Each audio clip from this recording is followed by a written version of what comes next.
What's the difference between the man that women don't notice, who gets lucky, who's grasping and hoping that he can have an opportunity to get the girl he's into, versus the man that women are drawn to and that women are hoping they have a chance to date? What's the difference between those two guys? Levels of impact. Imagine a scale of impact from 1 to 10. On one side we have number 1 and the other side is 10. You could be a guy who has 3 out of 10 impact. This means you go through the world and women don't notice you. Women don't take a second to stop and either look at you or hope that they get your attention. That's low impact. And then you have high impact men. Men that go through the world where women are hoping that they get a text back from this man. Women are hoping that he asks them out. Women are hoping that they get his attention. Where do you want to be? So in this training, what I'm going to do is teach you how to be irresistible to women. And I'm going to give you 5 traits that men who are irresistible to women have. And if you develop these traits, you're going to be able to attract women authentically on your terms with zero fear that you're not going to be the man who impacts women, that you're not going to be the guy who is noticed, who is desired, who is chased. If you can master these 5 traits, they will change exactly how you relate to women, how you attract women, and the exact kind of dating life that you build will be up to you to create, and you'll have complete freedom to attract who you want into your life. Let's go ahead and begin. Irresistible trait number 1 is develop fearlessness. Back in the day, there was this guy from Real Social Dynamics. You guys probably, some of you may know of this company called RSD. I used to be affiliated with them many years ago.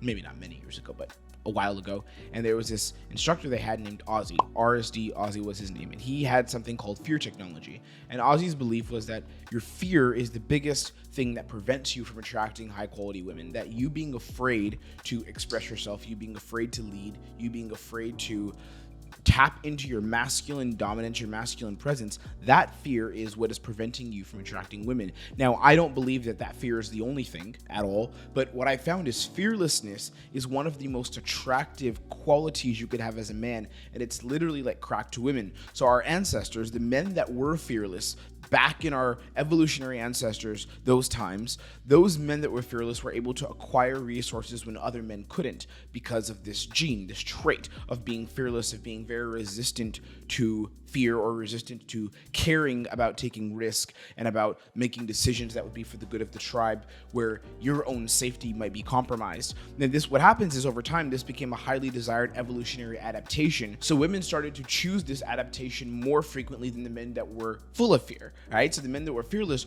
rose to the top of the hierarchy in not dating, but in mating. They rose to the top of that hierarchy and they began to produce more children because they had a lot of advantages because they were the ones gathering the resources. They were the ones that had access to the best things because they were fearless. They could hunt. They could do all these things, right? They were not scared of going and killing the tiger. So fearlessness shows up in how you sub-communicate. When you're second-guessing yourself, when you're hesitating to lead, when you are not able to get to the next step with the girl because you are afraid of her or because you're afraid of looking silly, because you're afraid of not looking like you're good enough.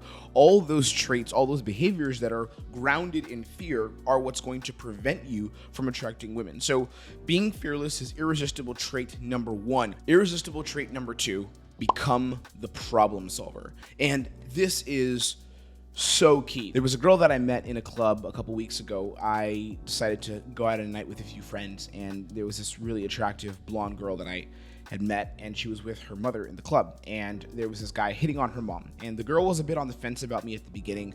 She was kind of focused on her mother, taking care of her mom. She had come out with her mom to party because they were celebrating something, and it was her and her mom having a night out, and this guy was hitting on her mother, and the guy was being a little bit aggressive. You could tell the mother was dancing with him. He wasn't a horribly unattractive guy, but he wasn't on point, and the girl was really focused on her mom having a good time with this guy, which I understand. And the guy was being a little bit forward, a little bit too touchy, too hands-on. So I looked at him and I went over and I gently placed my hand on his shoulder and I was like, "Hey brother, where are you from, man?" And I dapped him up, showed him a bit of respect. Everyone wants to be respected, because I could see when I was talking to the daughter of the girl I was interested in, you could see in his eyes he thought that I was a bit of a threat for the social dynamic, which I was, as will happen in a second, as you'll hear. And And he didn't like that, which I understand. So I said, "What's up, brother? Where are you from, man?" He told me where he was from. He was actually from Israel. I have a couple friends from Israel. So I was like, "Dude, that's amazing. Great place to be, man." And we talked for just a little bit. And I took him away from talking to the girl, the mother. Now, because I could tell the mother was really getting uncomfortable. But he didn't have, of course, the social intuition to just stick with his guns and be like, "Yo, bro, let me just vibe with her a bit and I'll talk to you later." But I wasn't doing this to cock block. I was doing this because I knew that the mother wasn't uncomfortable, actually, and that she would feel better if this man was not talking to her. It was quite visible she was trying to kind of finish things with him, and he wasn't leaving no matter what. So I just told him, I said, "Yo, bro, I actually talked to her, and she's feeling a little bit off tonight, so maybe you should probably give her a bit of space and just make sure she's able to have kind of a good night." And he was like, "Yeah, bro, fuck these bitches. They're all being difficult." I was like, "I know, man. Yeah, they're all being difficult, but sometimes that's the way it happens."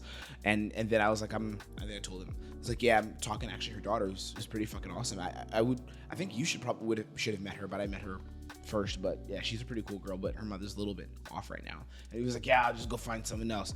And then the daughter looked at me like with these Bambi eyes and was like, "Oh my God." Because what I did is I solved a problem. They were in an uncomfortable situation where it was them having this feminine energy and this slightly aggressive guy was coming in trying to take over.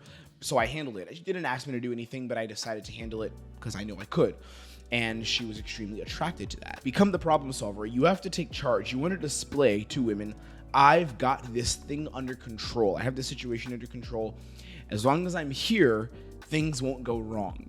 You want to be the creator of emotions, not the receiver. When you're in a state of reacting to emotions, when you're in a state of hoping that women respond positively to you, or you're waiting to see where the good vibe is coming from and then you react to it, you're always going to have a difficult time attracting women because you are not a problem solver. If you want to attract more women, if you want women to be turned on by you, if you want women to be magnetically drawn to you, number 2 is you must become the problem solver and dictate the outcome of different social situations by solving problems that come up. Number 3, make tension your ally. And this is one of my favorite points and a lot of the building blocks of what I teach to my clients in our consulting program is making tension your ally. So tension is leverage in masculine and feminine connection. Tension is leverage. There's this dance of seduction that happens when two people, a masculine and feminine partner, are talking to each other. There's this dance, and tension is leverage. So tension basically is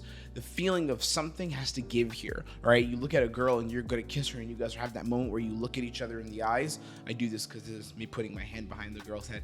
You guys look at each other in the eyes deeply. That moment of eye contact, that moment of closeness, that is tension, right? So tension is leverage when you have masculine and feminine connection. And there's this dance of seduction that happens when you're interacting with a beautiful woman where there is going to be tension. You want there to be a healthy amount of tension in the interactions. Your ability as a man to create and play with tension is a representation of your competence in dating. So as a man, if you have more tension in your interactions, you demonstrate to women that you are more competent. A lot of guys make this mistake because they interact with no sexual tension. So they'll interact with a girl and it's like, "Hey, how are you? Oh, okay, that's cool. Yeah, I used to do this for work as well. Nice. Oh, okay." And there's just back and forth banter. You get her a drink or you guys talk during the day maybe. And then how does the conversation end? "Oh, it was nice meeting you. Ciao." Right? We don't want that to happen. You want there to be a high level of tension in your dating interactions because that is when women respect you. That is when women invest in you. That is when women want more of you, right? Create tension in your interactions. And one thing that's important to understand is if you're able to hold space and create tension, so if you're slowing things down and letting tension happen in your interactions, women are going to completely react to you. This is really powerful and so many men don't understand this. If there is social and sexual tension in your interactions, the woman's going to react to you, and this tension is so addictive to her. If she feels that you're the source of the tension, that you're the source of the emotional feelings of what's going to happen next, women will invest in you and they will chase you. Number 4, irresistible trait number 4 that you must have if you want to attract more women and you want to be completely irresistible to women. Talk about yourself unapologetically. The number one verbal mistake that I see clients make when they talk, when they share information, and even other dating coaches make this. There's a couple guys I know on YouTube right now who put out some dating footage and they make this mistake all the time. is they don't talk about themselves. You must speak about yourself. Women fall in love with you for what they find out about you, not because of what you find out about them. And every guy I know, not every guy, my clients who get really good don't make this mistake, but a lot of guys who don't get good with women make this mistake. They interact with women trying to get the woman to share information, and then they listen to that information, parrot back some bullshit, and then they hope that they can get laid from that space. It's not bad to listen to what a girl says. I'm not telling you not to do that. But women don't fall in love with you because of all the things that you ask them. They fall in love with you because they understand your path. They know who you are as a man, as an individual. That is what attracts them, right? And then the other question you would have to ask yourself is, what makes you high value as a man? This is important because we do this as an exercise in our consulting program. I give this exercise. Figure out what makes you high value. List all the things that give you value as a man. This could be the money you make, the way you've worked on your physique, places that you've traveled, friends that you have, ideas you have about the world, things that you've accomplished, right? What makes you high value, and how can you express that value and bring her into your world? That's the next part. So when you understand what makes you valuable, how can you verbally express that value in the real world and bring her into that world? And then finally is give her the option to know you more. This is part of talking about yourself unapologetically. Give her the option to invest in you and to know you more. A lot of guys think that they're having a girl invest in them because the girl talks a lot. That is not investment. This is a big misconception amongst a lot of men who teach dating and dating coaches and, people that are out there talking bullshit about this. Women are not investing in you more because they talk more. Investment is directional, right? So if you want a woman to invest in you, it needs to happen with the right context. And the right context of her investing in you is her understanding who you are and then speaking back to you from her understanding your values as a man. That's how investment happens, not just because she talks a lot. Number 5, and this is the best one, the most important one. We're going to go through this one quickly though, because it's a whole other training I need to make on this, is you need to build your sexual market value. You need to develop your looks, your personal care, and your fashion. That's super important. Build your sexual market value. You need to leverage finances to build an unlocked lifestyle. A lot of guys who make money, and all of my clients are 6 and 7 figure entrepreneurs. What happens is they make money, but they don't demonstrate that value in the real world because they don't leverage that money correctly. If you're making money, leverage it to build an unlocked lifestyle. This doesn't mean go out and buy a fucking Porsche, but this does mean go to good places for dinner and bring a group of 2 or 3 girls to that place and document it on social media. Build a personal brand as well. Over the last several months, I've invested so much time in building my personal brand on social media, making sure that the accounts I have, that what women see for me is a face for me digitally. This is how you're going to do it. You will become irresistible to women if you do these 5 things. Become fearless, become a problem solver, learn how to make tension your ally and your friend, and then talk about yourself unapologetically without holding back. Make things about you and let her know who you are, and then build your sexual market value. That is how you become completely irresistible to women. They will pursue you, they will chase you, they will invest in you. This is how you build it.